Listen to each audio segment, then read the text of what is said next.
It's the history of the Tottenham. It's the history of the Tottenham. It's the history of the Tottenham. They miss always something. They concede many chances every game. Many chances every game. It's the history of the Tottenham. Tottenham.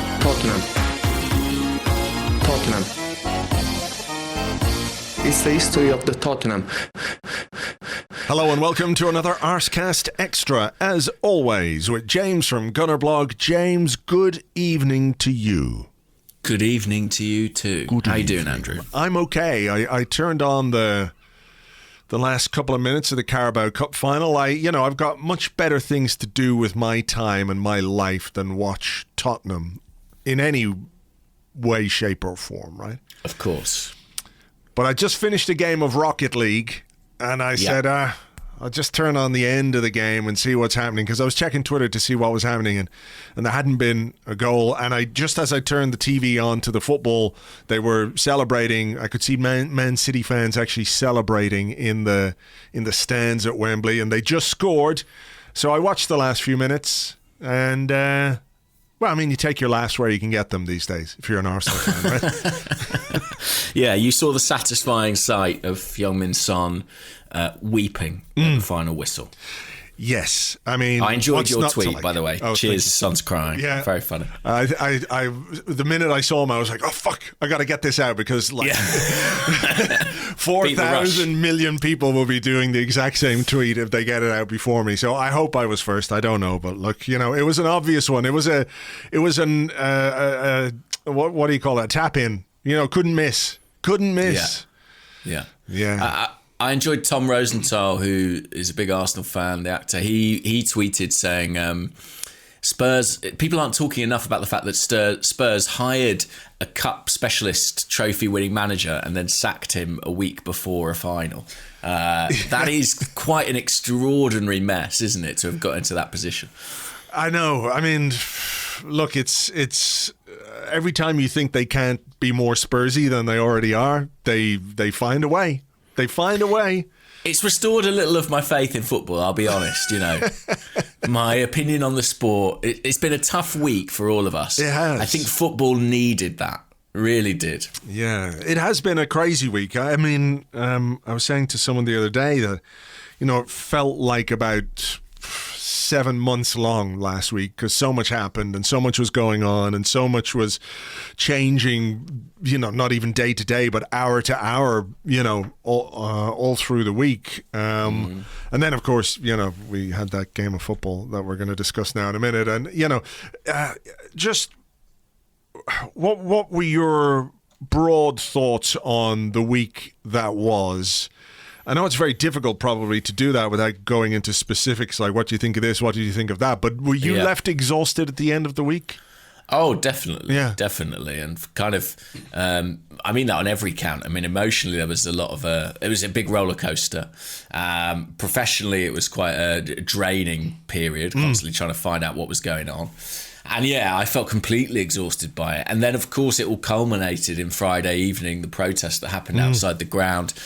By the time I actually got into the stadium and the game kicked off, I was pretty much spent. It was one of those where I almost feel bad saying this, because I know there are people who would kill to be in a stadium at the moment, but it was difficult. It was quite difficult to focus, actually, on the match, given the wider context and everything we have experienced this week. It's been crazy, and I actually feel, setting the Everton match aside, pretty good about the outcome, in terms of, I think that, Arsenal aren't in the Super League. The Super League's not happening. There seems to have been a real kind of rallying round of the Arsenal fans, and a greater sense of unity and purpose, and unity of purpose, than there has been maybe for some time.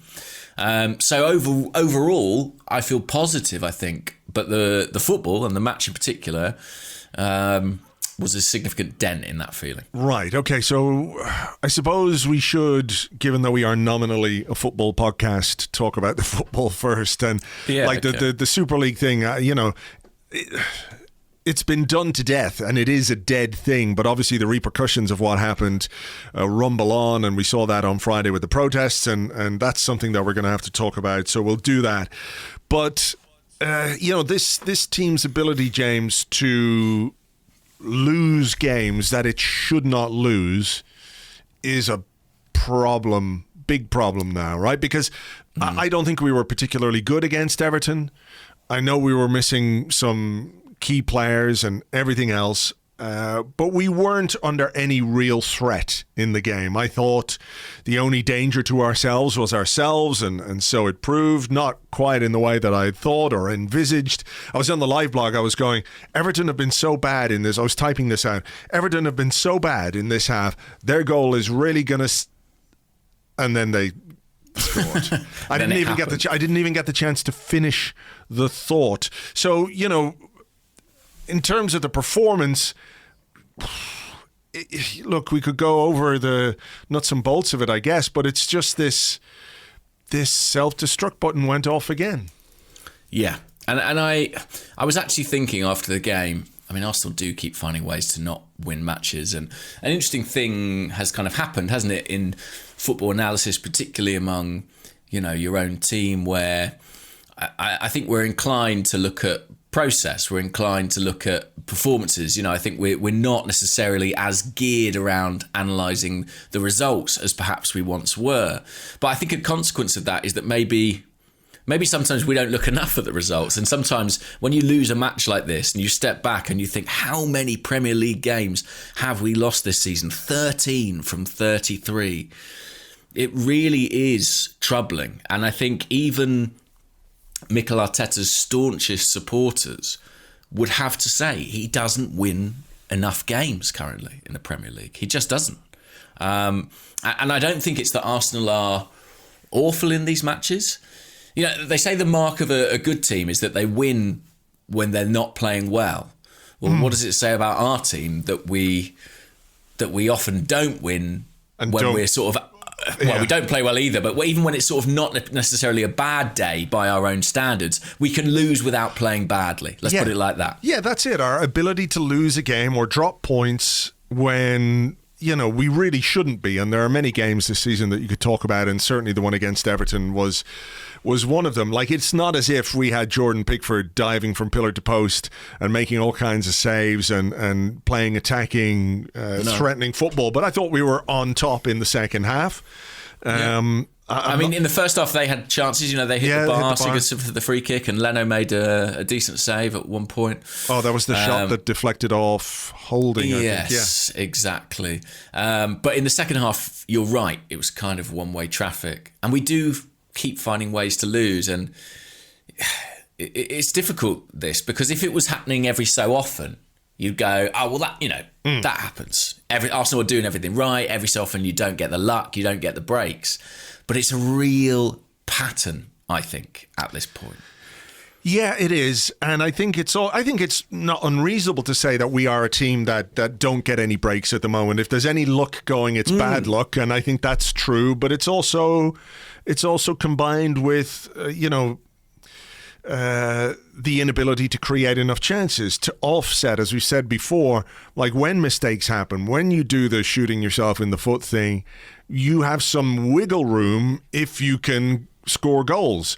And we're a team that doesn't score anywhere near enough goals. I was listening to the Arsenal Vision Instant Reaction podcast yesterday, and Tim was saying that it's 17 goals in 18 home games, or 18 goals in 17 home games, whatever it is. I think we've conceded one more than we've scored. So we've got a negative goal difference. Yeah, and there's a tweet here from the purveyor of doom stats, which are also just facts, Orbinho. Arsenal have failed to score in 12 Premier League games this season, the most ever in a 38-game season for the Gunners in the competition. And there's still some games to go in which we may not score as well. So, yeah. I mean, listen, in this game, as I say, you could in isolation go, well, they're without Lacazette, they're without Aubameyang, they're missing key attacking personnel. But it's clear from these stats and the conversation we're having, this is a recurrent theme. And And your point about luck is a really interesting one. I mean, I'm not a great subscriber to kind of things being fated or even kind of sort of refereeing conspiracies or anything like that. And maybe I'll take pelters for this because I know people think that I'm sort of, protective of Mikel Arteta, which isn't really the case at all. I do think he does seem to be quite an unlucky guy as a manager. And actually, maybe that is a thing. Like maybe it really matters to get the breaks and it feels like he doesn't. Well, look, he's had so much to contend with in the 18 months or whatever it is that he's been manager, coming up on 18 months. Yeah, in my assessment of that. You know what I mean? Yeah. The list of obstacles and problems that he's faced, and then you look at kind of the errors and the refereeing decisions and the VAR decisions and things like that. He must, he must have run over a few black cats or something in his time, smashed a few mirrors. I don't know. I know. And then we come back to the same story about how, well, you make your own luck and all that kind of stuff, True. The was it Gary Player quote that we did a couple of weeks ago, the more I practice the luckier I get, and there's some truth to that too, in that, like, if we were having all these things go against us but we were able to score a couple of goals a game on average, we'd be in a much better position right now. It's not to say we would have won every game. Some of the decisions would still have gone against us. We would have dropped points along the way, but not as many. So it comes back to, I think this is now a hallmark of Arteta's management, in as much as we can make judgments on it in a short period of time, and we only have Arsenal to go on. We don't have his managerial career anywhere else to say, well, this is not who he is, or this is not what he does. But this inability to score goals, we're a shot shy team, a creation shy team, and a goal shy team, and after a fairly reasonable period in charge, having had some moments along the way where we've thought, okay, we've cracked it, this is what we want to do, this is how we're going to do it, etc., we kind of revert to the mean, to who we are at the core of us under Mikel Arteta. And it's a problem that he is going to have to get on top of very quickly. Otherwise, I think he's going to be in big trouble if he's not already. I know he is for some people, but I'm talking about the view the club might have, as opposed to the view that sections of the fan base who are far from convinced already have. Yeah, that's it. And I think ultimately that's kind of what I mean about maybe we don't talk about results enough at times. I do think sometimes you have to step back and look at it starkly. If you really go into every game, you can kind of find a narrative within each game of why it went wrong and why there's an explanation. But ultimately, if you're not winning, it's a big, big, big problem. Yeah. And I mean, something's been true of this Arsenal team pretty much since Arsene Wenger left, is that it's felt like games have hinged on narrow margins, right? And I just think that speaks to the fact that I heard Clive on Twitter described it as a pack. We're part of a pack of teams where the games are kind of very close. We don't do enough to separate ourselves from that pack. We're not doing what Man City are doing. We're not doing what even the likes of Liverpool and people like West Ham are doing in terms of sort of, chances they're creating versus chances they're conceding. Our games are kind of close enough that if a call does go against you, it's probably costing you 3 points, as it did on Friday. And that's the trouble. We're a long way away from being a dominant team, and that ultimately does have to be the manager's responsibility. Maybe it's just because Thursday is looming, and I think everyone's mindful of what a big tie that is for Mikel Arteta. But it does feel like and maybe it's just because everyone's very pissed off about everything that went on in the week with the club more generally. But it does feel like there's been a slight swing in his popularity, shall we say, this week. Yeah, downturn, I guess. Yeah. Look, let's talk about the two big moments in the second half. I think the first one, I would deal with them chronologically because, I think it is important. The penalty decision and then the subsequent overturning of that decision. When we talk about luck and, not getting things going for you, look, I just want to be clear. I am not blaming VAR for our result on Friday night. I'm not blaming VAR for our results this season, our performance, or anything. But it's really, really difficult not to be hugely frustrated by the way it is being used, the sort of fiddly bollockry that it comes up with to find any reason whatsoever to deny a goal or to chalk off a goal-scoring opportunity or a goal itself. It's ludicrous, isn't it, that decision should be given. Nobody in their right mind would even have noticed that. If it was a normal game with no VAR and that penalty was given, Everton fans, and I think quite rightly, could have been complaining about how soft the decision was to award a penalty for that kick, right? Yeah.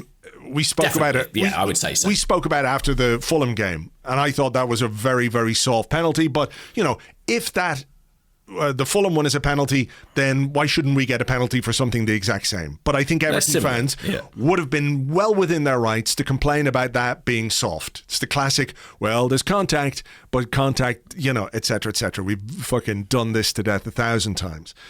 But nobody in the world would have said, well, the reason this goal or this goal-scoring opportunity should be disallowed is because 15 seconds previously, Nicolas Pepe's elbow appeared to be offside in the build-up. Nobody would have said that. So what is VAR doing to the game?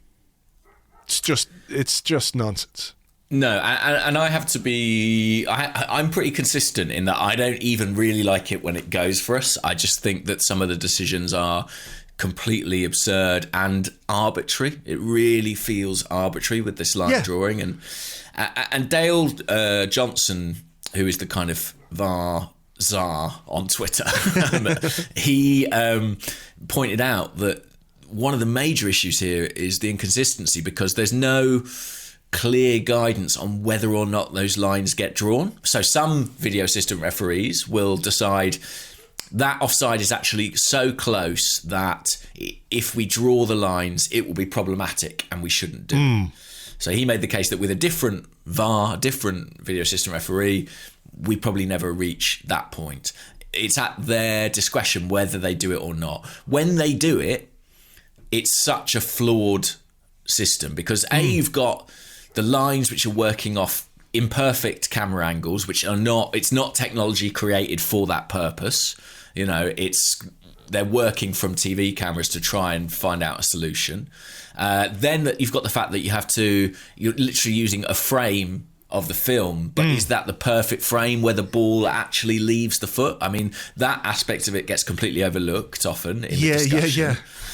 There's just so much, and then like you say, it's like, well, they seem to be trying to draw it from the shoulder, but half the time it looks like it's their elbow. How are they being absolutely certain about that? If you're going to be as exact as about the line itself needs to be accurate and a reflection of that kind of objectivity. I think it's really appallingly applied. I think Arsenal... listen, in my book, that shouldn't be a penalty, what happened to Dani Ceballos. But given what happened to us the previous week, I agree with you. If you want consistency, it probably is. But yeah, the offside thing's just ludicrous. And the fact that no Everton player appeals or even looks to the linesman, you know what I mean, at that point in the game, that's the spirit of the law, right? There's no advantage being gained there. It's not sort of cheating. It's not like he's standing 5 yards offside and pulling the defensive line out of shape. It's ludicrous. It's like the Saka one, the other week where his toe was offside, and it's just, I know people will say letter of the law, but this particular law is a fucking ass. Well, look, there you go. And that, in a game like that against Everton, I think Pepe's a good penalty taker. I think we probably go 1-0 up. And he'd already scored in my mind. I was like, that's it. He'll put that away. There is the break that sometimes you need, or very often you need if you're Arsenal, in fairness. And we didn't get it and couldn't find a goal, and then their goal happens. Look, I know Granit Xhaka got roasted, but it's basically in the 4 or 5 games that he's played at left back the first time I've seen any attacker go beyond him like that. He committed himself to a tackle and Richarlison skipped past him. But there was one moment in the first half that was similar. I mean, Richarlison obviously, he fancied that flank, which is kind of fair enough. But I'm with you.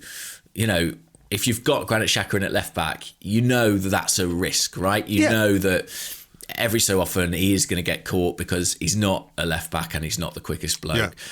But it shouldn't be disaster necessarily for a guy to get to the byline. I mean, what happens from then on, it's a huge, huge error from Bernd Leno. It's massive because it's not. It's worst, even. I would say. Would you? I can't remember quite as bad as that. No, it's by far his worst moment in an Arsenal shirt. I know there was a stat doing the rounds, maybe in his first season or his second season, that he had made X amount of errors leading to a goal, more than any other goalkeeper. And it didn't really tally with what I was seeing because, he's a good shot stopper usually. He's saved our bacon on many occasions, but this felt like something that had been in the post for a little while with Bernd Leno, didn't it? Because I think his form has been patchy. There have been a couple of goals that have gone in where if he's not 100% at fault, he's not necessarily convincing with a couple of the saves that he could have made. And this was like if Richarlison had absolutely leathered that ball across, like if he'd whacked it across and it had skidded between the goalkeeper's legs, you can sort of say it's still a mistake, but I understand how it happened. Yeah. I've watched this one so many times, I just do not understand. He took his eye off the ball, lack of concentration, maybe he was looking up to see, who he could throw it to quickly, whatever it is. It's an absolute howler from Leno, and I think it places Mikel Arteta, or gives him a bit of a conundrum about what to do next. Yeah, he's in a rut for sure. He's in bad form, and I think it goes back quite a few weeks now. And I think some people would say, well, there's a few chickens coming home to roost. I think people have had their doubts about Leno a little bit.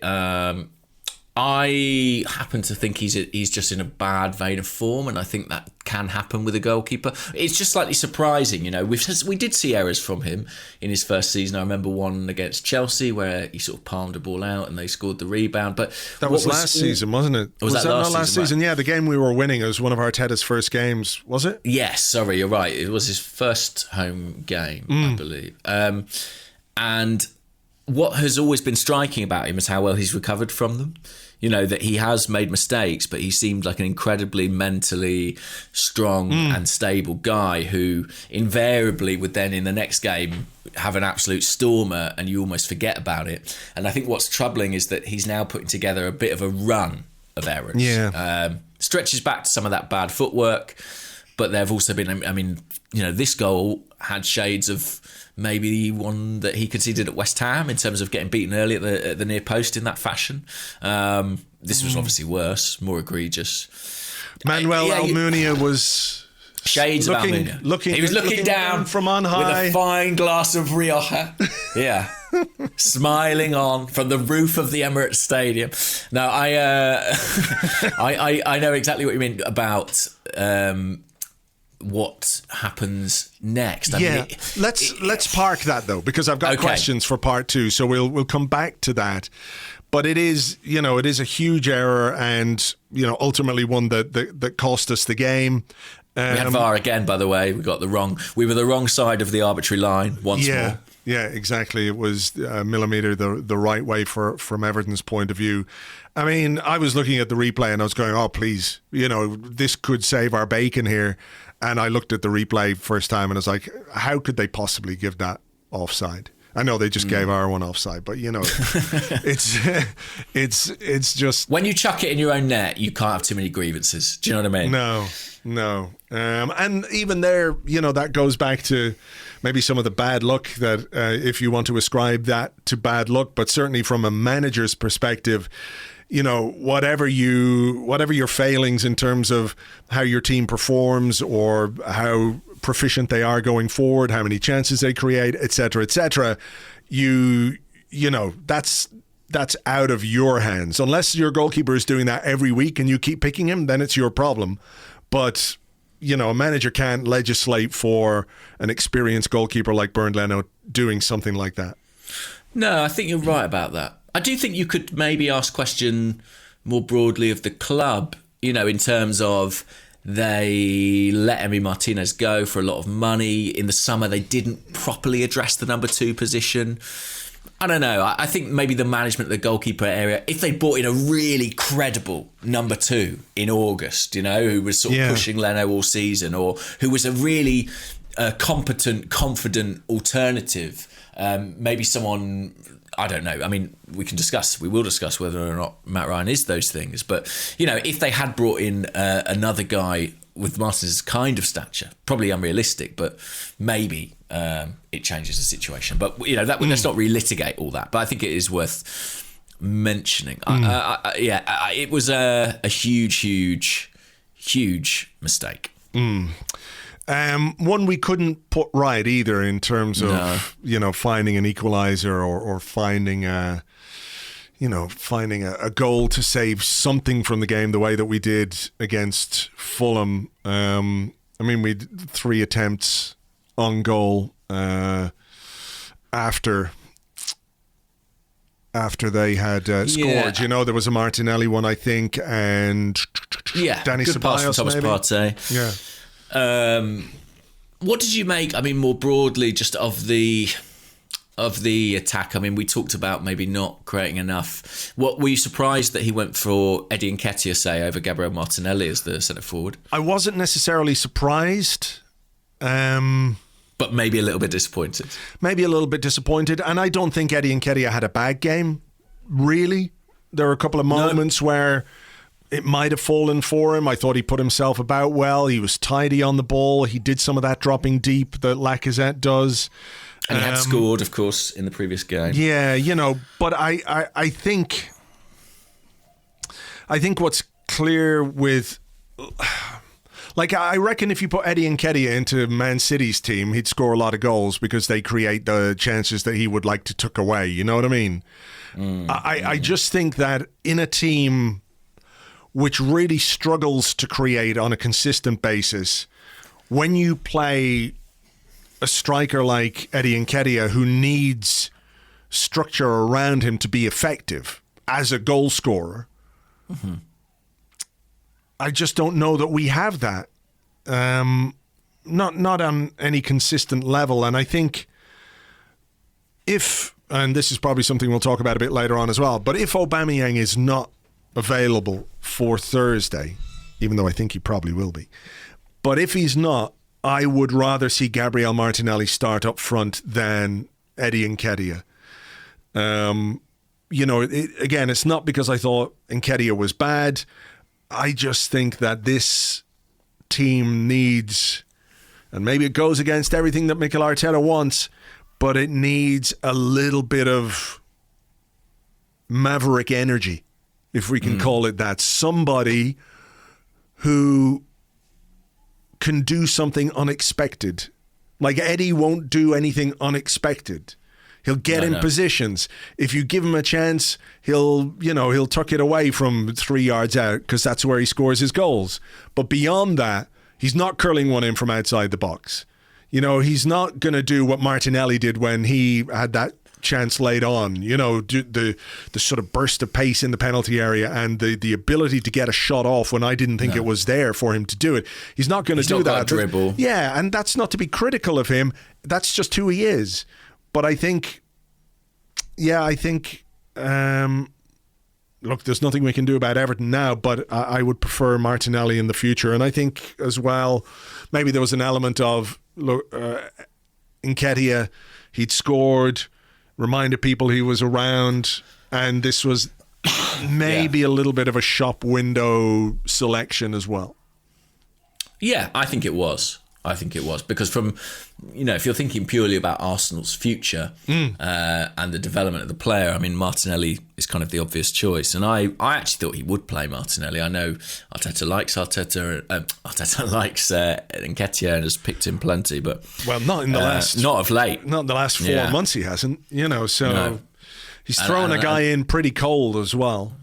Yes, very true. And I thought just generally things didn't quite click in the final third, maybe as much as they have in previous games. I mean, there were some big players missing from this performance, and I do think we have to kind of wrap all our conversation about some of these recent performances in that a little bit. People like even Odegaard, who was instrumental until he got injured. Aubameyang, Lacazette, obviously, Kieran Tierney as well is worth mentioning. So there were key personnel absent, and I think that is affecting us. It's just difficult because we're at a really crunch period of the season now. And we're struggling for rhythm. Yeah, that's exactly it. And it's, on the one hand, you could say, well, maybe all the focus is on the Europa League, and that's understandable, and that can happen to teams. It really can, that they do, even if they, as much as the manager wants to prepare them for the next game, when subconsciously you realise this game doesn't matter all that much, it can have an impact. But of course, that's a consequence of us not being higher up the table. That this game doesn't matter. That's our problem. That's our fault. That's what we've done. It's not because the game itself doesn't matter. It's that we've been so bad that the game lacked the kind of importance that it should have at this stage of a season. A home game against Everton, a home game against Fulham.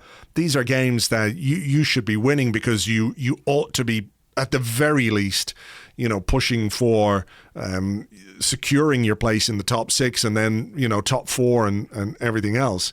So that's our problem, that these games and the focus is elsewhere. But I understand why it is, Yeah. And I think the reason it feels dispiriting, by the way, is that, the league tables never really kidded us on this season. It's not like we were riding high and exceeding expectations. It's kind of always said to us, you're going to be, you're somewhere in the middle. But I think as fans, it's our instinct to kind of always see the way out, to always be like, but if we put a run together, if we could just win, we've got a 5-game run coming up. If we could take 13 from 15, and as the season gets on and you play more games, the prospect of that happening becomes slimmer and slimmer. So I think when we talk about the stock of the manager declining and people feeling pretty fed up about the way the team are playing, I think it's partly down to kind of the horizon is coming into view now, and we're like, oh, it is just sort of what it looked like all along. Yeah. The opportunity to escape our fate is slim now. It is, as we said, basically the Europa League. And still, what an opportunity. I mean, what a prize, potentially.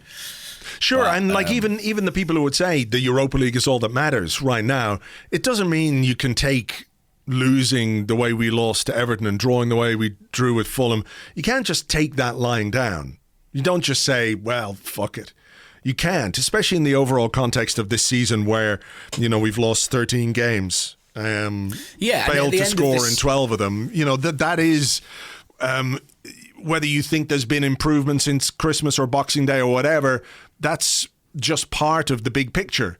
The big picture and the overall picture is the season as a whole, and that's how you make your assessment. Absolutely. And I mean, I still remember and think about when Arsenal finished 12th in, was it 1995, something like that. And at the end of the day, after 38 games, you will get a league position, and that will be history. Yeah. On every graph of Arsenal's standing in English football that is plotted forever, where we end up after 38 games will be there, and we can't. It'll never have an asterisk. That's exactly it. It's like Arsenal, the Premier League table, Arsenal 11. Yeah, but they weren't really trying because Europa League was there. Yeah. Or in brackets, but. Yeah, exactly. However, wow, they got as far as the Europa League semi-finals, where they went out 7-0 on aggregate to Unai Emery's team. Okay. No, but it's exactly that, and I think, I think we're just sort of coming to terms with the unfortunate reality that run that we have always said, well, if we could just do this, or we could just do that, it's probably never coming. No, there's been no evidence this season that we could do. Anything like that. In fairness, it was us looking at things with our glasses half full, as more than half full, probably 3/4 full, probably overflowing. If I'm going to completely Alan Partridge this analogy, it is that though. But when you look at the results and you look at the run in the Premier League, I mean, have we had 3 wins in a row at all in the Premier League this season? I have a feeling we haven't, but should we have a look? I'm just having a look. Yeah. Chelsea, Brighton and West Brom. So that turn of the year when it felt like we had turned some sort of corner. That is the only time this season that we have won 3 Premier League games in a row. We've won, right. Yeah.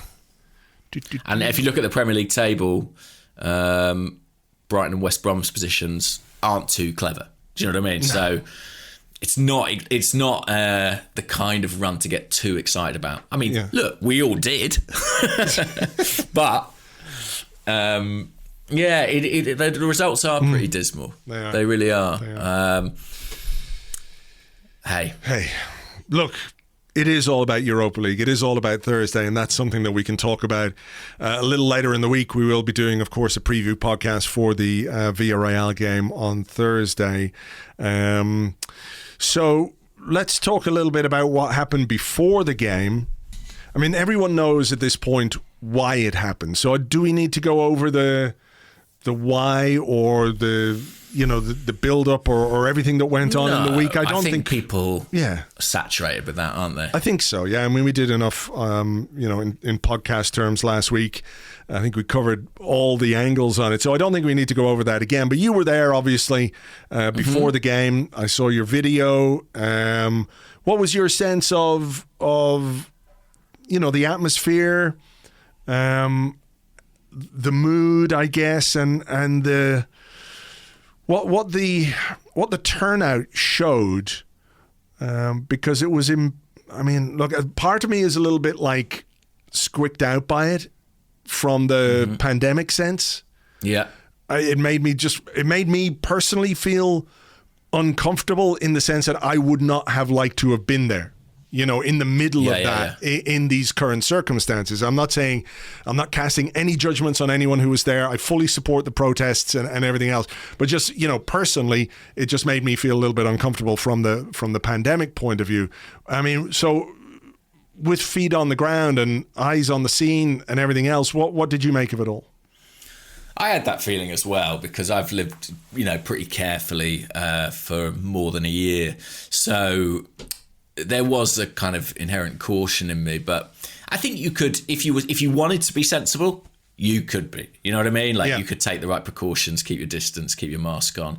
I'm not going to sit here and tell you everybody was doing that, but if you wanted to, you absolutely could.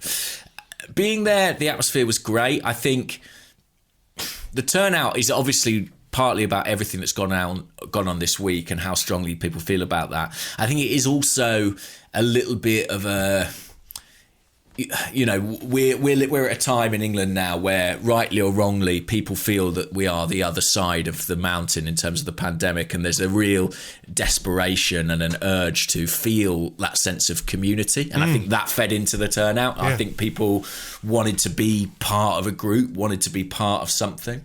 And I can't lie to you, it was very exciting to see and witness and hear that. And football fans, there's always going to be that kind of black humour attached to it, which I think there was a lot of that. But also it was very good-natured, and the police seemed to handle everything pretty well from what I could tell. The other emergency services were down there, the ambulances. It was all pretty... there was good rapport with everybody. And I think it was just a powerful statement, really. I mean, the rest of the football world was watching. Every other Premier League team, there were some fans from other Premier League teams there, I should say. I saw United fans, Liverpool fans, I saw a Leicester fan. But every other Premier League team was watching the coverage of that. And I had a lot of messages, actually, from people in football or just fans saying how excited and grateful they were to see, supporters taking a stand in this way. So it felt brilliant to be part of it. And I mean, look, you've seen all the pictures, you've seen all the original funny signs people came up with. Yeah. Some brilliant the way in which fan culture kind of expresses itself is great. And I just thought it made me yearn for normality and getting those fans back in the stadium too. That was the overriding thing. I think, we've really learnt this year how important supporters are to the game, and certainly to my enjoyment of the game as a live spectacle. And I really thought, this is what we've been missing. And how was it? Can I ask you? I was just going to ask you, because to me it looked quite... There was something... it was like a cup final or something outside in terms of, the atmosphere and the way people were there. And maybe it's because we're just not used to it. So what was it like, as somebody who's been lucky enough to go to games this season and work at games... normally you're ambling in and there's always people around the stadium and stuff like that, but never in the last year in those kind of numbers. So you're used to going in to an empty stadium, working in an empty stadium, et cetera, et cetera. So what was it like leaving that thronging mass of Arsenal fans, Arsenal community, as you say, all together to protest against the owners, and maybe we'll have some more broad questions on that in part two, but to sort of go from something that we associate so easily with football is the crowd, the noise, the singing, the jokes, all of it, people shoulder to shoulder, all of that kind of stuff, and then going into an empty stadium, because you could hear some of it outside on the TV. It was surreal. It was surreal. It was a bit of a come down, as you can imagine. It was kind of like, it really did feel more empty than ever, that stadium. And, even around the kind of outside of it, how they have banners from fans that are designed and that kind of hang all around. I don't know what you would call it, but they hang around sort of the stands, essentially.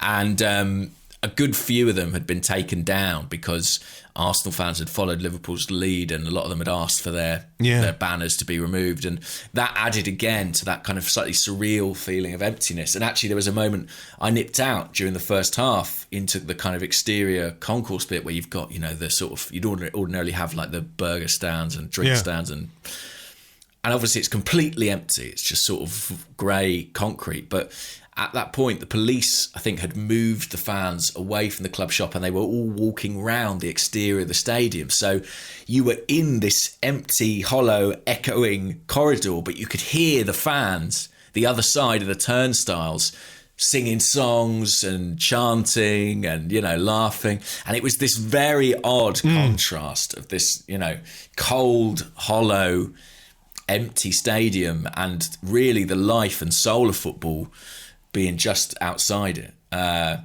It was a real contrast, and you really felt it more plainly than ever. And actually, I think in the little bits and pieces I've picked up from what Mikel Arteta said about it all in press conferences, I sense that his biggest frustration, and it's one of mine, certainly, is that Arsenal fans coming back to the Emirates Stadium should have been such a wholly joyous occasion and event. And it should have been so about togetherness and unity. And obviously everything that's gone on in the past 7 days or so has really damaged and compromised that. And it's such a shame. And the fans are absolutely right, by the way, to protest. But it's such a shame that something that should have been really about positivity and togetherness. And it was still about that from a supporter's perspective, but it should have been about the whole club. We'll never quite have that now, I don't think. And when the fans come back in the stadium, I'm sure the anger and the dissent that we saw on Friday will still be there. That is an interesting way to look at it all, right? I mean, I suppose you would say that it is a positive thing that fans are together and they're united and they you know, I don't think necessarily that the Super League, this was a protest against Stan, against KSE, but it was not simply because of our involvement in the Europa or in the Super League, right? No, I mean, that was over by this point. Yeah, you know, it was, okay, fans wanted to make clear their objection to it and the sense that this had been damaging to the club and to the reputation of the club, and our involvement was an embarrassment and it was shameful and all of those kind of things. But this has sort of been a long time in the process, I think, hasn't it? That, you know, there have been sporadic anti-Kroenke and KSE protests. There were... Go on. Yeah, I was just going to say, yes, you're right. This would always have come to the surface sooner or later because there's always been that sentiment underlying. All I mean, and it is absolutely positive that there is that. No, I know what you mean. Like you were saying that, like the return of the fans should be the gates are open, everybody floods back in, we can watch our team again, and this is a happy moment for everybody. It's not to say an amnesty. You know, like there should have been. The owners and the club shot themselves in the foot because they would have been afforded, I think, a bit of an amnesty. Such would have been the excitement for everyone to be back together. But the nature of what they've done has killed that for them. And you know, I'm really fascinated to see. I think the supporters will still absolutely be behind the team, and we will still see a bit of a lift there when we get the fans back. But yeah, it's just interesting, isn't it? It's kind of not how... It was great, but it was also not how I imagined it the first time you get a couple of thousand Arsenal fans together. What do you think will the reaction be from the ownership, from KSE? It's so hard to it's so hard to know, isn't it? You know, Josh Kroenke, whether you take what he said at face value or otherwise, did appear at this fans forum meeting. I'm not sure that any of the other owners have graced their own fans with an appearance, albeit on Zoom or whatever. So, you know,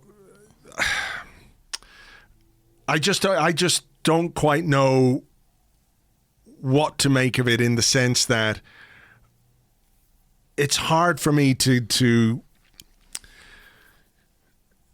like, I wanted to give them the benefit of the doubt to an extent after the "We Care Do You" thing, and he came out and he spoke and he was more communicative and all of that kind of stuff, and you think, well, maybe like a little corner has been turned. Their eyes have been fully opened to the sentiment that the fans have, and from there they can build an uneasy truce, a rickety bridge, whatever you want to fucking call it. But like, here's what we said, and you responded, and that's like, if not quite an olive branch, right? It's, I don't quite know how to explain this. I just sort of had some hope they would have learned from that a bit. But here we are, whatever it is, like nearly 2 years on from the "We Care Do You" thing, and Josh is in the meeting saying, yes, we never had any trust. We know we never had any trust, but why don't you do anything about that? You know? Well, I think what he actually said, is that he said the little bit of trust that we shredded. Might have... we had started to win back. And I know for some people, they absolutely have always hated everything about Stan Kroenke and KSE and their ownership of the club. And that's perfectly... I mean, they'll feel very vindicated in that opinion right now. But I do think that you could have constructed a case that after they took sole ownership in 2018. You know, there had been the kind of coming together of the We Care Do You thing. There were a couple of other little things that made you think, okay, we don't know the terms, but they have refinanced the stadium debt. You know, we don't know the terms, but we somehow 50 million euros for Thomas Partey turned up, right? So there were enough things that made you think, maybe we're getting somewhere. And I actually thought that was the most powerful, I don't know if powerful is the right word, but the most telling maybe moment of everything Josh Kroenke said in that fans forum. The recognition that any goodwill that they had managed to construct, they have shredded. I mean, they are back at, not at zero, they are back in a minus at this point by a big way. And like, how stupid, how frustrating and how foolish, they had such an uphill climb. And the fact they made any ground at all took probably quite a lot of work and probably quite a lot of money, and they've chucked it away. It is kind of extraordinary, and it's really hard. You know, it was great, the protest, and I was lucky in that, like, even through my mask, a few people were like, gonna block James, and the only question people would ask was, so what's going to happen? And I've got to be honest, Andrew, I didn't know what to tell them, because I loved what I saw from the Arsenal fans, but I'm also a realist, and I know how difficult and maybe improbable change might feel. But you don't want to tell people that in the middle of a sort of day of jolly protesting. Sure, yeah. And you want to be wrong as well. But it's really hard to, come back to your original question, what will it lead to? What sort of reaction will we get from the owners? I suspect we will get things like Josh turning up at a fans meeting, and, when he's allowed to travel and everyone's allowed to travel, more in-person engagement at that kind of event. Maybe we'll see a few. I mean, to be fair, pre-pandemic, he was at a lot of games. He'll probably be at a lot of games again. But what does that really mean? I mean, what does that really count for? Like, I know fans want it. It's a token, though, isn't it? Well, it is and it isn't. It is and it isn't. Because I think the one thing that you could, without any hesitation, accuse KSE of since they took over, there has been money to spend. Money has been spent. I know it's the club's money and everything else, but money has been spent on players, on contracts. We spend a lot of money on transfers, I think. And last few windows, we spend money. And renewing big contracts for big players. We put too much, some would say. Right. But what I would say their biggest issue has been, regardless of their inability to connect, and I don't know that it's necessarily possible for Stan Kroenke to connect with Arsenal fans, dyed-in-the-wool, old school, old-fashioned Arsenal fans. Like, he's got no concept of who they are, and his life is so far removed from all of ours. We know he's a billionaire, but it's just completely different. But the point I'm making is that I think the big criticism since their inception, or since their arrival, has been, or since they had some control and influence, I should say, has been absenteeism. The sense that the owner is disconnected from the club. And I didn't expect Stan Kroenke to do a John W. Henry video. I'm sorry. No, he's not. No, I'm actually. I'll say this. I'm glad he didn't. I'm glad he didn't either. I don't want to hear that, because I know it's absolute bullshit. Exactly. But I suppose the difference is that Henry's apology, as mealy-mouthed and all the rest of it as it was, came from a guy who had been present for pretty much the entire time, that they've been there at Liverpool. He has been a figurehead. Stan has been over there and has let people run the club for him, and that's the way he works and everything else. The issue, of course, is who he allows to run the club and what they can do or what they do or how they do it, etc., etc. So I think it was just another step backwards towards that sense of absenteeism. And Josh being at games, maybe it's a token, but maybe if you're around, you learn stuff. You find out what's happening. You know who's good. You know what people are talking about. You know, like, you know, whatever relationship you have with somebody over WhatsApp or FaceTime is completely different when it's face to face. Yeah, of course. You know? So I do think there is a need for the people who are in charge of the ultimate decisions being taken at your football club to be there, to understand. You know, we know they don't come from a football background. They come from a sports franchise background, and that's part of why they wanted to be involved in a Super League, because I think that would have just made life easier for them, because they wouldn't have to learn anything. They don't have to learn how football works or how fandom works or what's expected or all of those things, because if you just get into this, and I'm going to use the word Americanized, and I don't mean it pejoratively, I just mean that is what they're used to, and that's what this Super League idea was, that makes life really easy for them, because they don't have to worry about the nuts and bolts of football or competitiveness or making a team that works.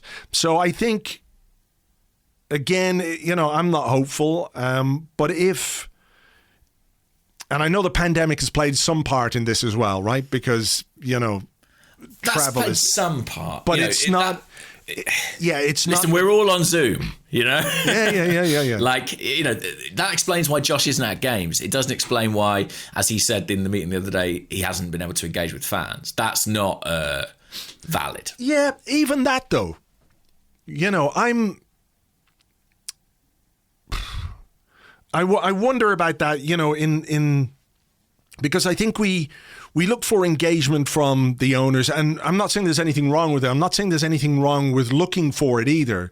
And I know one of the things that came up during the fans forum was fan representation on the board. Yeah. Right? Yeah. There's a reason why that is something that we're looking for. And it's because, A, there is a lack of understanding from the people who own the club. So we, as fans, feel like, well, we could fill that gap because we know, even though, like, you could put 20 Arsenal fans in a room and in 5 minutes they'll be arguing about something, you know what I mean? Sure. They find something to argue about. But, you know, I think that's part of it, is this sense that if they don't know what it is, we do. Fundamentally, we know, so we could be that.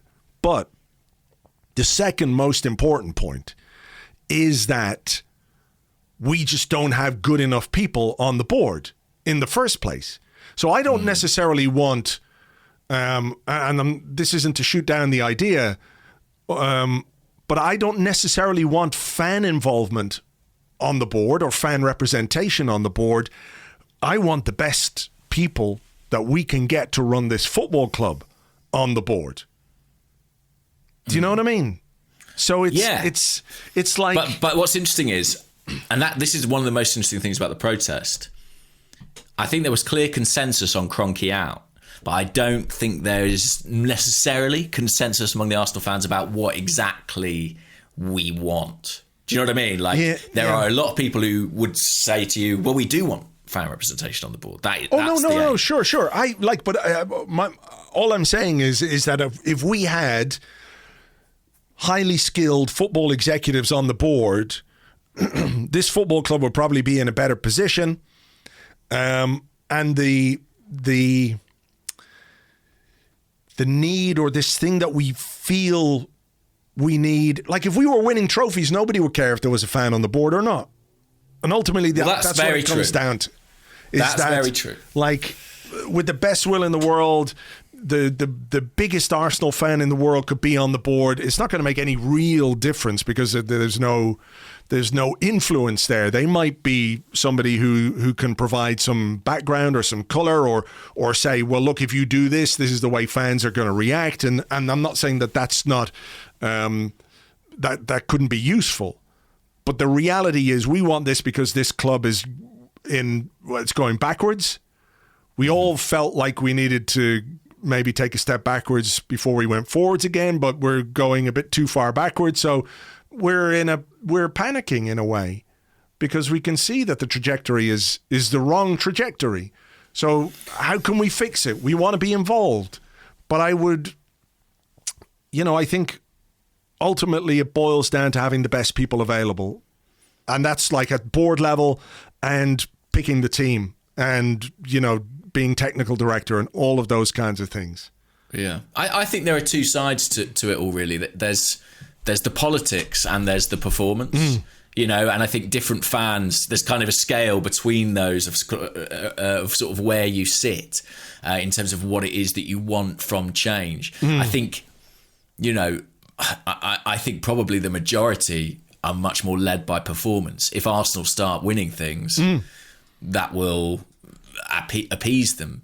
I think there are other fans for whom this is much more about the political side, fan representation, ownership structures. Oh, yeah. Now, maybe there is a correlation between those two things. Maybe one would, maybe fan involvement would lead to more success. I don't know.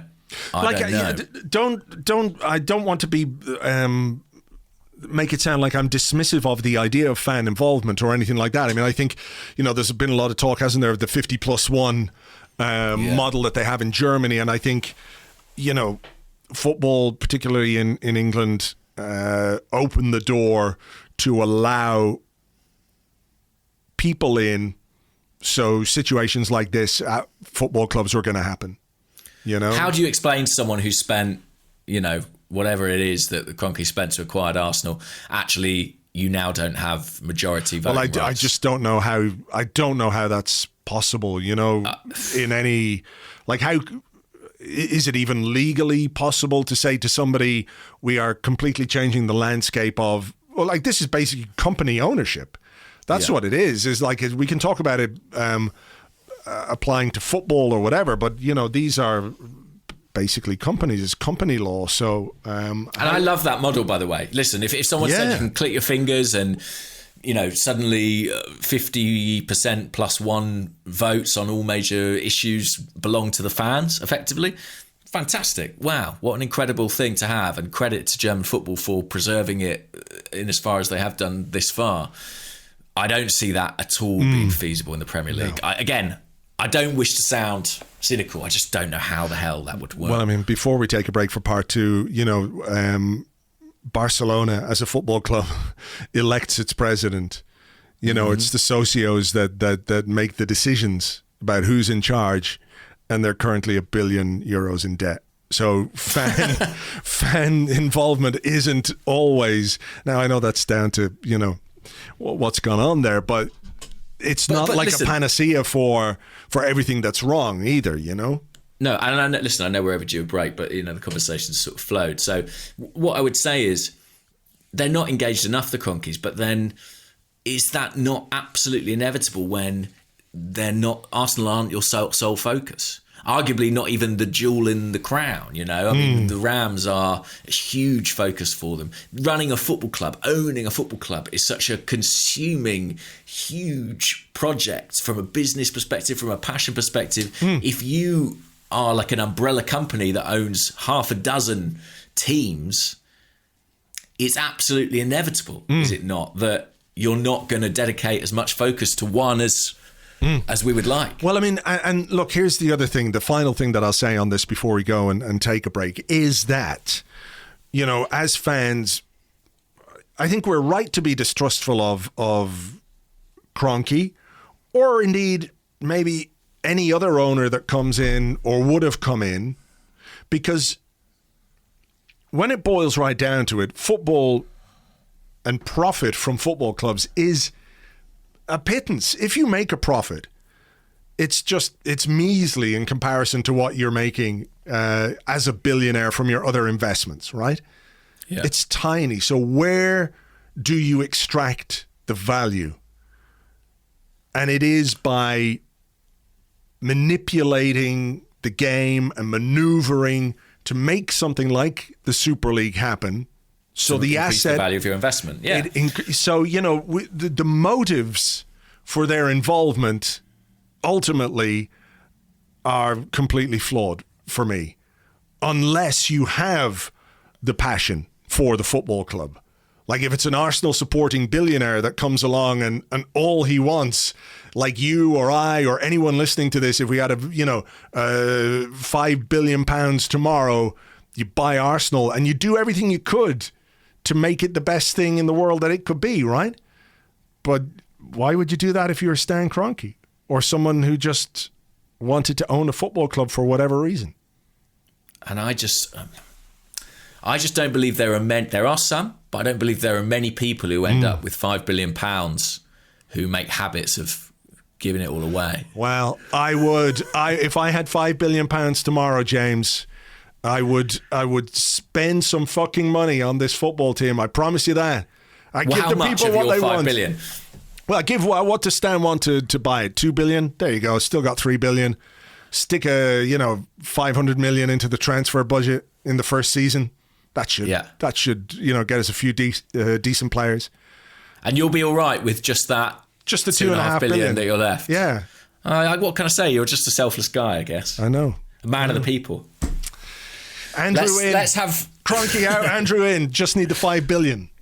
Let's draw an arbitrary VAR-like line in this podcast at this point. No one knows why it's happening now. No one's sure if it's exact. We'll just do it now and then move into part 2. Let's do it.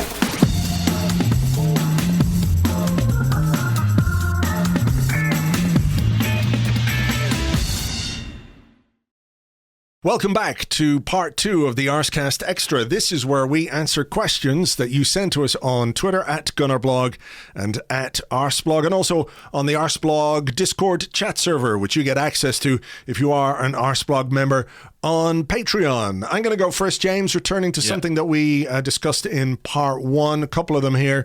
Ash Richards 90 from the Discord says, is it time to give Matt Ryan a go in goal? It's obvious Leno has issues with concentration, literally had nothing to do on Friday, and then that happened.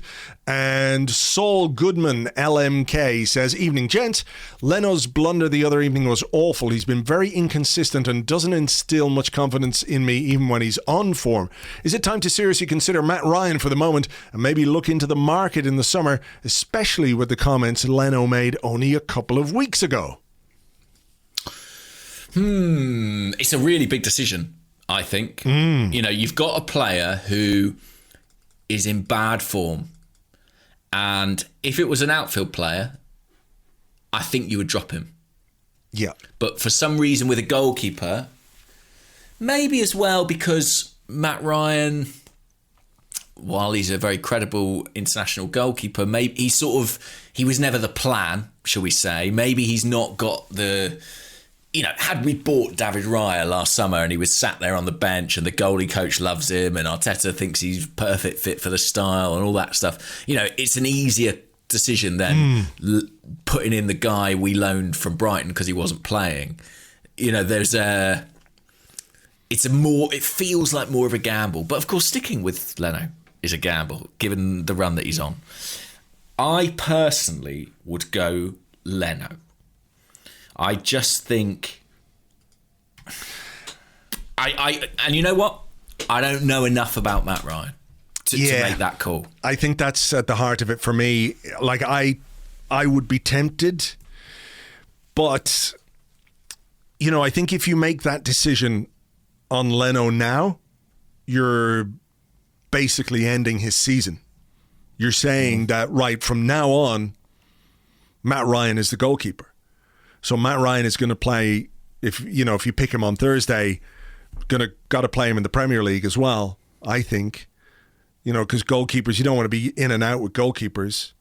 You want to, let him build some form, I guess, if you're going to continue to do what you need to do in the Europa League. So if you drop Leno for this, you're saying, right, that's season over. And like you, I don't know quite enough about Matt Ryan. I think he's been okay in the 2 games we've seen him. He's obviously experienced.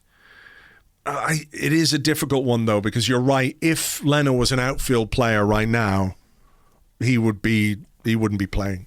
He wouldn't be playing in this kind of form. Goalkeeper is a different position, though. It is a special position as well, so it's not quite the same thing.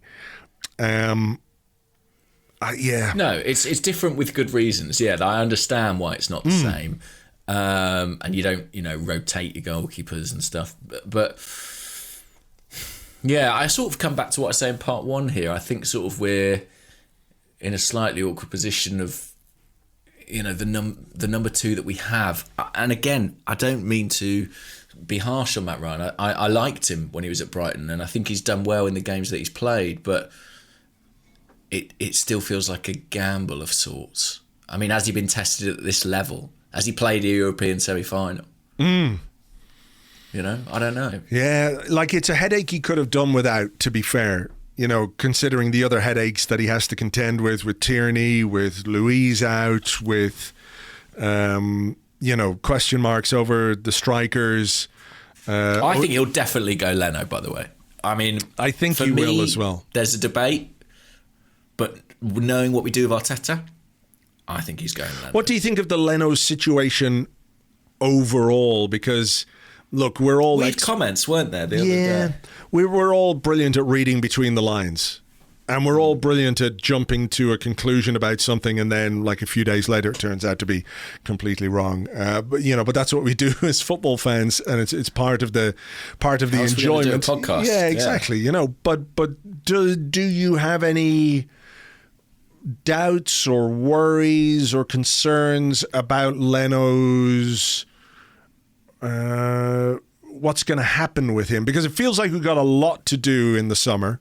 I think everyone says that, and I'm not sure too many people would have said goalkeeper is right near the top of the list of things that we have to do. However, the comments weren't exactly, I love it here, I want to stay, I want to commit my future to this club, I believe we're going places, etc., etc. It wasn't that. He basically said, I'm open to anything.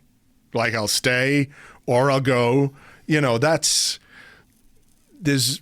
can read a lot into that, and I don't know if you've heard anything about this, but there have been some suggestions that maybe the goalkeeping coach and Leno aren't quite on the same wavelength as well. So what's your reading on his situation and what might happen in the summer? Well, he's at a crucial point, isn't he? Because he's 2 years out, and Arsenal have to make him an offer to stay, really, if they want to keep him, I think. And maybe he's doing a bit of positioning. I don't know that for sure, but maybe there's a degree to which he's saying, well, my future is an open book. Let's see what you're prepared to put down in the contract.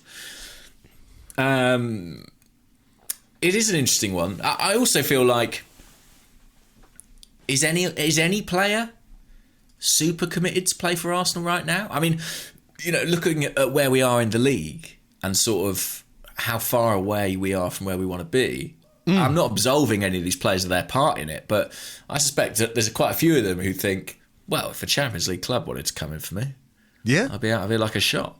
Not sure there's that many players at Champions League clubs will be sniffing around. But I wonder if Leno might be one. I wonder if he might be one. If he has enough stock in Germany or elsewhere that he might be one. He is Other people the would question that. Second or third choice goalkeeper for Germany? Is he third?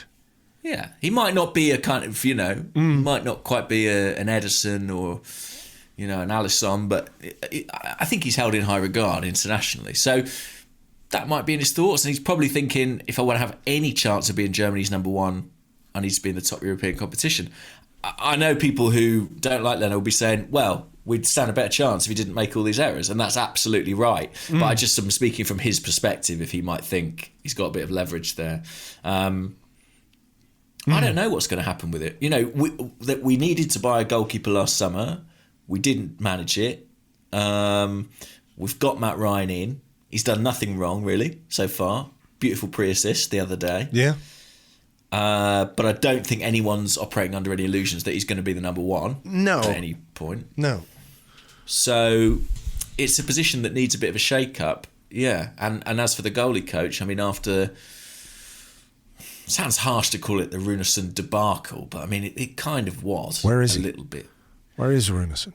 So someone took him out to the woods near London Colney. Just left him there, tied to a tree. This poor little Icelandic guy.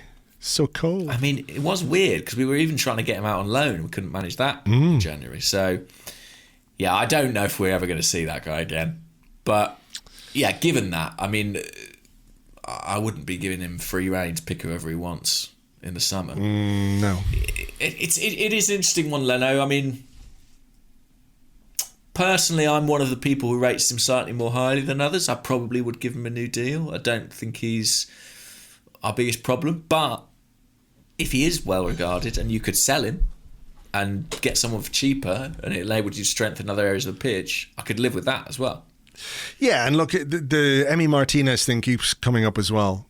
I suppose the bottom line there is ship sailed. Yeah, ship sailed. But it wasn't like we had to decide which goalkeeper we wanted to sell, because nobody was bidding for Leno as far as we know. No, Martinez was kind of available. I was chatting to an agent about this the other day, and I was sort of saying, they sold Martinez as well. And the agent made the point to me, Arsenal got at the time, a really good deal for Emi Martinez. Like, for a guy who'd been a number 2 or sometimes mostly number 3 goalkeeper until the age of like 28, and then had a couple of good months, to get 20 million quid, which is sort of the total of what they got, including add-ons. It was very difficult to turn that down if you had another goalkeeper who could play. So he's had a really good season with Aston Villa, and it makes you sort of think, ooh, did we do the right thing? But it was a good offer and a good fee. It's not one of those situations where, like, we let his contract run down and we lost him for nothing. Do you know what I mean? For sure. And maybe we didn't foresee Leno having the run of poor form he's having. I mean, he's definitely struggling at the moment. So to conclude, I would stick with him. With some fear in my heart. Yeah. What about you? I think that's what will happen. He'll stick with Leno. I mean, what was, I suppose, most worrying about we talked about this a few weeks ago in terms of how many minutes he's played this season. Like, he's up there with maybe more than anyone but he got in terms of minutes. Right? But he got a rest for the Fulham game. And I think it was, in part, it wasn't necessarily a physical rest that he needed. I think it was just okay, look, we do have another goalkeeper at this club. And, be aware that he could play. And it was to try and just give him a little rest to refocus him and everything else. And then that error happens after that, where you expect him to be super focused. And he wasn't. It was a lack of focus. He has played more minutes than any other player this season, So while it's not the most physically exhausting, it is a mentally draining to play those minutes. So sometimes you need to be taken out of the firing line. And yeah, that was the worrying part. But anyway, we'll see. I think it will be Leno on Thursday. German goalkeeper away to Villarreal. What could go wrong? There's good precedent there. Yes. What about this question? Sam, who is on Twitter, he's at Mighty Mongoose 7, which feels like a cartoon that needs to be made. Mighty Mongoose. Arteta has, for me, always had until December to get us playing better. Don't know why he's picked that. I guess because it's... No, I would imagine that it is a, in inverted commas, normal off-season, transfer window, proper pre-season, etc., and then you get to December, so season starts in August. You've got August, September, October, November, December. So you've got 5 months to assess the work he's done in what would be considered, generally speaking, normal circumstances. So that's my take on that, yeah. But, Sam says, if we get knocked out by Unai and lose the majority of our remaining Premier League fixtures, could you see a change being made in the summer, especially, he adds, with all the pressure on the club? Yeah. We spoke about this on text, didn't we? Could the pressure on the club make Arteta more vulnerable? Yes. that's what we were talking about. I think that is true. It's, if one of the criticisms of the ownership has been their reactiveness or lack of, hands-on or not being proactive enough, if your manager leads you to a record season of losses in the Premier League, a record low in points, a record low in goals scored and all that kind of stuff, and you fail to get the team into Europe, if you fail to get beyond, a team managed by the manager they previously sacked, I do think that leaves him much more vulnerable than he would have been if all this hadn't happened. Like if the Super League stuff hadn't happened, if the Kroenke protest hadn't happened, I would have said with almost near certainty that whatever happened between now and the end of the season, whether people agree with it or not, I'm not saying that's the issue. It's what I think the club would have done would be to continue to back Arteta and to do the business that he wanted to do, or as much of the business that he wanted to do in the summer to get the team that he wants to get, etc., etc., etc. But I do believe that because of everything that's gone on, his position is much less secure. He's on more shaky ground, I think. I think so. You're absolutely right. Their plan was always, or has been for some time, let's give Arteta and Edu absolute authority and control and trust. But if you're in a situation where one of the things your ownership is being criticised for is maybe a lack of alacrity in how you respond to situations, being slow off the mark, maybe being too accepting of mediocrity, it's perhaps inevitable that you will seek to kind of provide an antidote to that through action.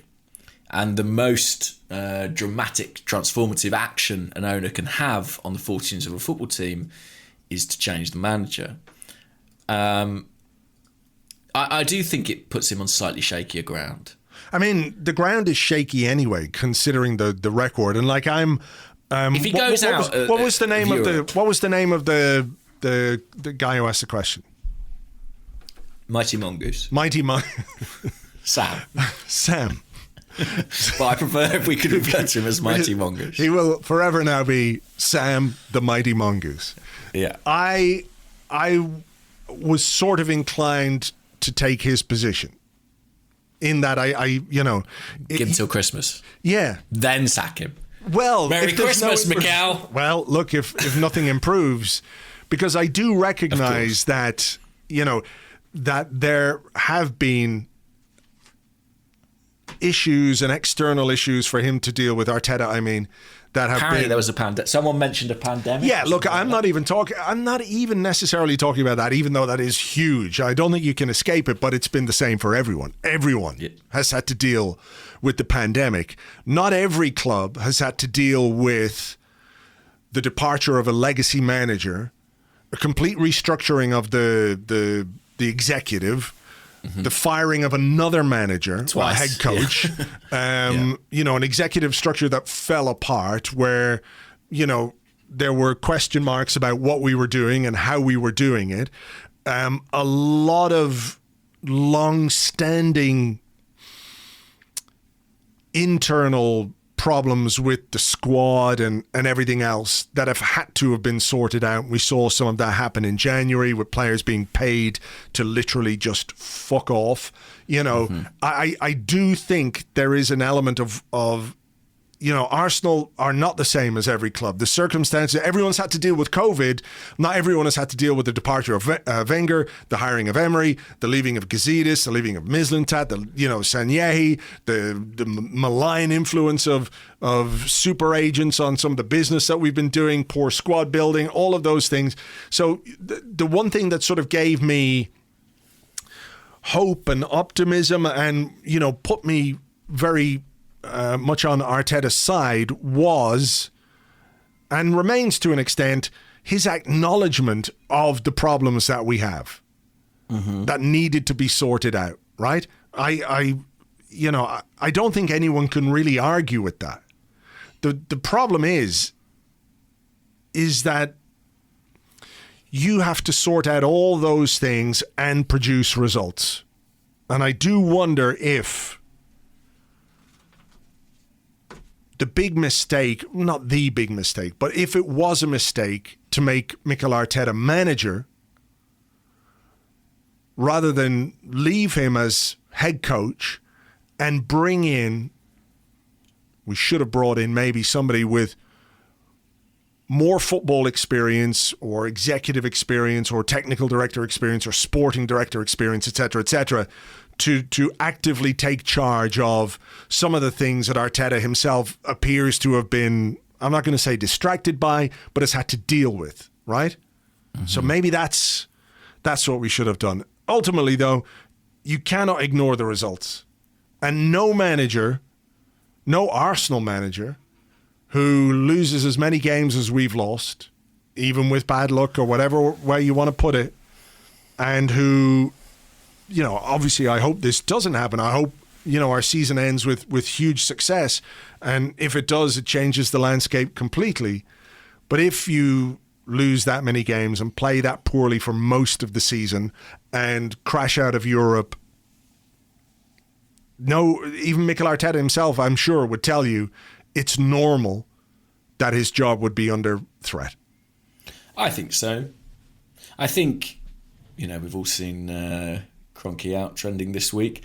I think if Arsenal go out to Villarreal, I think there'll be another Arsenal-related hashtag trending. And I think it's that pivotal for him. I do think that it's the kind of tie that if he loses it, the optics of losing to his predecessor, who was deemed not good enough. Yeah. That wouldn't be pretty. And I think it's the kind of result that you'll never quite unshackle yourself from. You know, I think it will be a line in the sand for some people. Yeah. And I take no pleasure in saying that. You know, I think he's, like you, I think he's been dealt a difficult hand. I think his heart is in the right place. You know, when it comes to the job and what he wants to do and how he wants to do it and what he expects from the club and what he wants, the standards that he feels we should have. He's demanding of himself, of his players and of the club. He's not one of those people who, you know, one of the issues with Emery is that he kind of sought to explain away every performance, you know, anything that went wrong. There was a lot of equivocating about it. But Arteta, he says the right things. But, you know, again, actions versus words is another matter.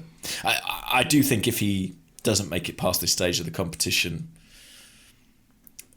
he's going to come under fire from supporters. I actually think if he goes out the competition at any stage, he's going to come under fire because eventually there's going to be this moment where we realise that all the ejector seats, all the parachutes, you know, have gone. Mm-hmm. And we're out of last chances to save our season. And we just crash into mid-table. And I do think, as I alluded to in part one, there's a kind of a collective capability.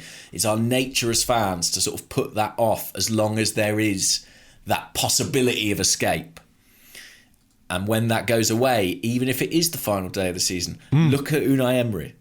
I mean, you know, I think there was the similar effect of people were flabbergasted at how we threw away the position in the league, but he always had the get out of jail card of potentially the Europa League final. And then when he lost that, and granted it was in a particular fashion, stuff absolutely tumbled on top of him and he never recovered. And I fear for Arteta in that respect. I mean, I fear he may need to win this competition, which is a tall order, with the way we're playing. It is.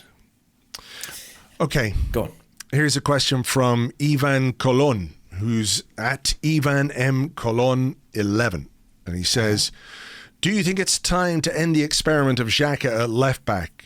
I feel that we are lacking control in midfield and lately Partey has been imprecise with his passing. Xhaka could help bring more precision out of our central midfielders.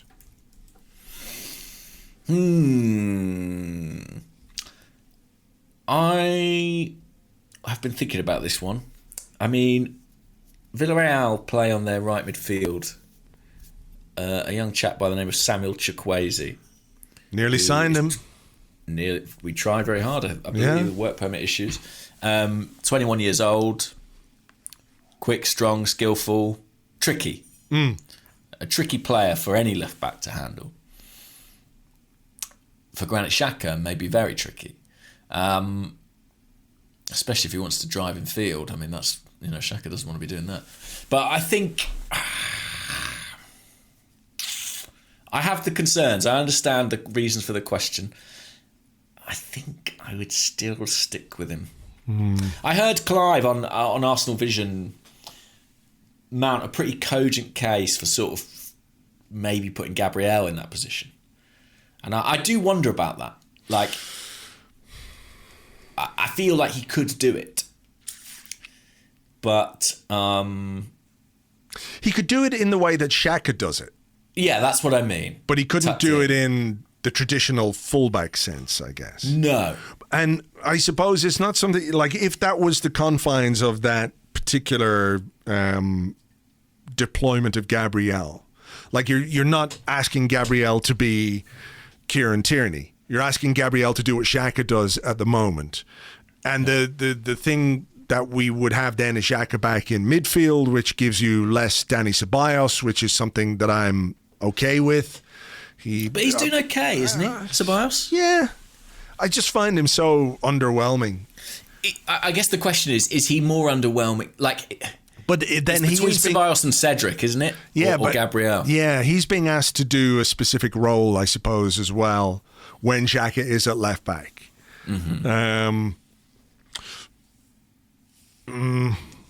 My short answer is I think I would have to stick with Xhaka. I think that is the option that has worked for us best thus far.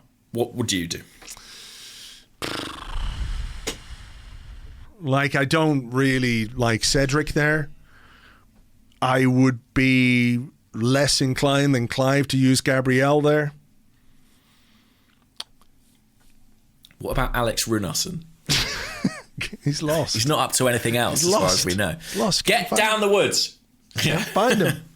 He's gone. Send Albert Stulenberg out to the woods with a torch to look for Alex Runarsson. A piece of rope. There's just some goalie gloves. Some torn up goalie gloves. Look. Lock of blonde hair. Here's what I think about stuff like Xhaka at left back. I think you can do it for a few games. Yeah. And then the limitations of it become really obvious. Do you think we've reached that point on Friday? I feel like we've reached that point. But then the option is Cedric, and I'm unconvinced by that as well. So it's a difficult one for Mikel Arteta. What about this from the Discord, which is slightly on the same thing? It comes from Vasisht, who says, should we play Emile Smith-Rowe deeper in the Ceballos role? So what if you were to play Xhaka at left back and play Emile Smith-Rowe deeper in the midfield to do that linking on the left-hand side with whoever plays out there? I think you could do that. I think you could do it. I call me crazy. Okay. I think Ceballos has been all right in this role. I think he's played some of his better football for us in the last few games. He's been a bit more consistent. I'm not in a hurry to sort of swap in the kind of untested possibility of Smith-Rowe in a deeper role for Ceballos right now at such a crucial point in the season. But I do think going forward, something we've seen a few times this season has kind of been Partey at the base of midfield with Smith-Rowe and Odegaard either side of him. I would like to see more of that. And if we had a left back, I might be making the case for that. Yeah. What do you think? I'm trying to think, like, would Smith-Rowe be able to do everything Ceballos does in that role? And I think he would. Would he give you something a little different in terms of how he moves and how quickly he could circulate the ball, I think he could. I'm not sure it's his ideal position, but I think the talent is there in him to do that specific job. Yeah, I mean, I was thinking about it, and I was thinking maybe Smith Rowe might be squeezed out of the starting 11 on Thursday. I just wonder if Odegaard will play in the central role. I think if you do have Xhaka at left back, it really helps to have a left footer like Pepe in front of him, and then Bukayo Saka on the right hand side. So, you might be looking for somewhere to put Smith Rowe in. The left could play ahead of Pepe. Wouldn't surprise me at all. It wouldn't surprise me, but I do think there's a value in having Pepe in front of Xhaka. Here's another one from the Discord then. Go on. From Mabber, who says, do you think Partey has been getting off lightly? Consistently poor on the ball for a while now, misplaces so many simple passes and takes nonsense shots. He's been a big disappointment for me, he says. I think that's a bit harsh. I agree. I think Thomas Partey has an exceptionally difficult role in this team of kind of like, you are the midfield. He made more ball recoveries, I think, than any other player. And it's off against Everton, and it's often the case. I think there are moments when his passing and shooting can look a little bit raw at times. But I don't mind that, because invariably he's trying to make something happen. And I respect that in him. All that said, if I think about it as a signing more generally, how can I phrase this? When we bought Thomas Partey, it felt like, here's a really premium player, and we probably got 4 years out of him. And when I look at what we've got out of him this year, factoring in the injuries and what he's had around him, it feels like a bit of a wasted year of our time with him. Do you know what I mean? Yeah, I mean, I don't think the signing has quite worked out as well as everyone would have hoped. I think that's fair. I think the question, I think some of his passing has been excellent. I think there have been moments where he's been Great sloppy pass and the other day. Exactly. And I think he does have the ability to progress the ball through midfield that we don't necessarily get from a Ceballos. You certainly don't get it from an El Neni. The shooting, look, that's going to be a thing until he puts one top corner. Listen, I'll say this: I don't think he'd be doing it if Mikel Arteta didn't want him to do it, because there are some great stats around. When Arteta came in, Granit Xhaka started taking on a lot less shots. And it was pretty instant. And Partey continues to take shots on from range. And I can only think that the coaching staff are content for him to do so. Yeah, he's obviously much better at kicking a football in training than he is on a football pitch. What I would say, though, is that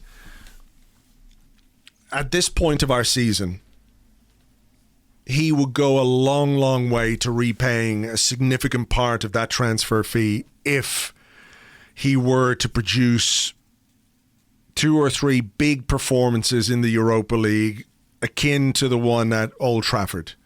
Well, who was his best performance of the season against Manchester United? It was. And look, I think that's... I'm not saying that he should be the one to absolutely stand up and carry the team and all that. But I do think we need him to produce some performances in the next few weeks which are above the level that he's at the moment. Yeah, I mean... He's got his critics, but what I would say to his critics is, how do you feel if he's injured? You know what I mean? Yeah. Oh, I'd Suddenly rather... then. Yeah. I'd rather want have him him in out the there. team. Yeah, I want him in the team, but I do also think... I understand why people are kind of disappointed with him. If they are, I understand it. Yeah, we haven't... he's had his injury problems. I think he struggled for rhythm. I think... The team is poor. collectively. The team is poor. Yeah. I mean, we've put a good player in a poor team and it hasn't... There have been games where it's been transformative, but there have been other games where that's not been enough. And, it's come back to the ownership. I'd be fascinated to know what they think, you know. Go and get this player. He's going to make a big difference. I bet they're scratching their heads. But the thing is, there have been times where you can see what a good player he is. I think, you know, anyone who's watched him can see how different he is to our other midfield players. I actually think the injuries and maybe the physical side has been the biggest adaptation. And it's weird, you know, he's played in Spanish football his whole career. He's basically been in Spanish football since his mid-teens. But maybe because he's a Ghanaian international, we didn't treat him the same way as we might another midfielder coming out of La Liga. You know, maybe we sort of expected him to immediately be at Premier League intensity and physicality. But maybe that's not fair. This is a guy who's always played in Spain, and the Premier League is different. And maybe we paid a bit for that adaptation. I don't know. Okay. But listen, I'm glad he's not injured at the moment. What about this? Jakob Romaborn. And Jakob says, how credible do you think the reports are of Daniel Ek, or previously Aliko Dangote, really wanting to buy Arsenal? I mean, maybe they want to, but can they? Because interesting move from Daniel Ek, wasn't it? It's just sort of come out with that. Was kind of. Maybe there's something more to it. Does somebody just put something like that on Twitter for the laugh? Does it just occur to him like, oh, hey, you know what? I've got a lot of wealth. Maybe, you know what? I'd like to buy Arsenal. I'll just tweet about it. Just float the idea, fly that kite, and see. I enjoyed a lot of people have just tweeted out the same thing. Do you know what I mean? Word for word, the same tweet. I'd like to throw my hat into the ring, which is quite funny. But yeah, I immediately, like everybody else, Googled what he's worth. $4.4 billion. Yeah, but that's what he's worth. Is that what he has, though? Exactly. Is that what he has? And also, it's all tied up in... He's going to, as we've proved in part one, he's going to need 2.5 billion of that. At least. You know. Liquid. To live on. Liquid. But maybe that's what you get. Maybe you do have more cash than people think when you pay artists 0.000000001p per stream for their music. Yeah, a few musicians I saw kicking off about that. Yeah. Arsenal are apparently worth $2.8 billion, according to Forbes. So what's that in the old? Hang on, let me have a quick check here on the money markets, the old xe.com. So $2.8 in GBP or euros for you guys, whatever you want. I'll do it in pounds. Do it in the old punt. Yeah, the old punt. So just over £2 billion, just over. So I can't speak to what Daniel Ek actually wants or what Dangote actually wants. Maybe they do want to buy Arsenal. The problem is that Kroenke has to want to sell. Does he want to sell? I don't think so. I don't no, and in believe fairness, so. that was the second part of the question, which I didn't actually ask. But would he consider selling? David Ornstein, I think, was on some TV thing today. I just saw a Twitter post, and they of course he was. They just don't want to sell. He's not wrong. He's not wrong. They never have really sold anything. Yeah. I doubt they're about to break the habit of a lifetime. As for Daniel Ek, I mean, one of the things that's interesting about that is that, you immediately encounter the sort of barrier of, is his business ethical? And it raises that question. I think somebody asked this on Twitter. I can't find it what? Right now. Arsendal says, what does the ideal billionaire owner look like? Me. But I'm not. It's Andrew. It's Andrew Mangan. Not a billionaire. $5 billion. But it's tricky, isn't it? Because you're right. But we'd probably, if he arrived like a white knight to buy Arsenal and promised to spend money on the team and win things, we'd probably all lap it up. So it's just one of those kind of impossible things, no? Yeah, I mean, it's like if, if fucking Godzilla came in tomorrow to take over Newcastle, their fans would be like, fucking brilliant. This is great. We hate Mike Ashley. This fucking Godzilla lad, he looks great. And then they bring Godzilla in and all of a sudden he's fucking rampaging around downtown Newcastle, breathing fire out of his nose, burning up the Angel of the North, and fucking, it's mayhem.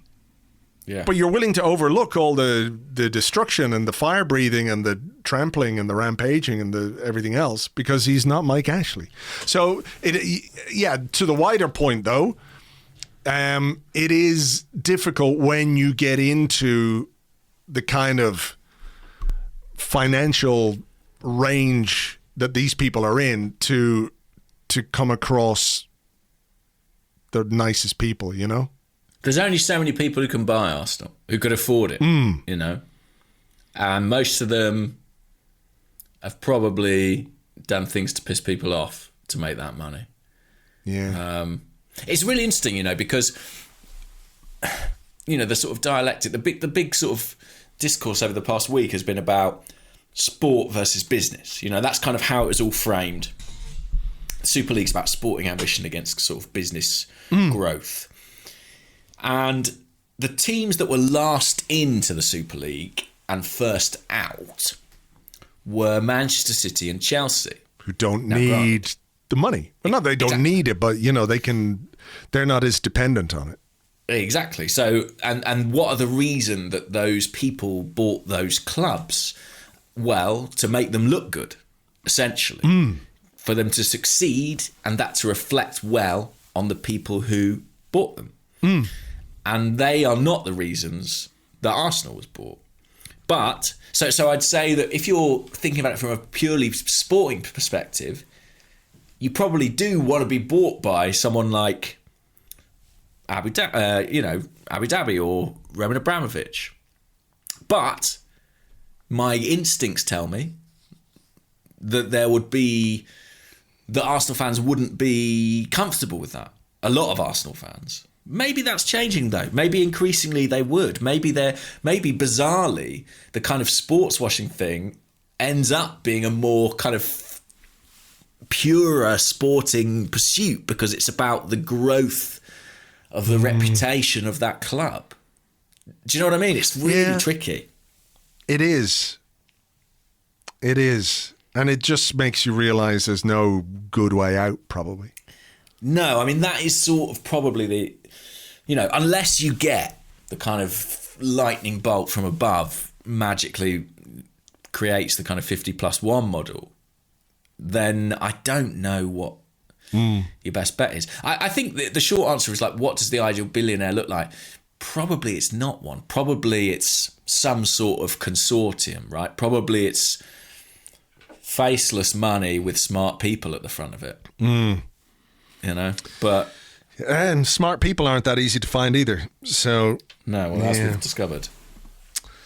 Right, well, look, on that upbeat note, I think we'll leave it there because we've been recording for the best part of 2 hours now. So we really need to knock this one on the head, get it out and get a good night's sleep and everything else.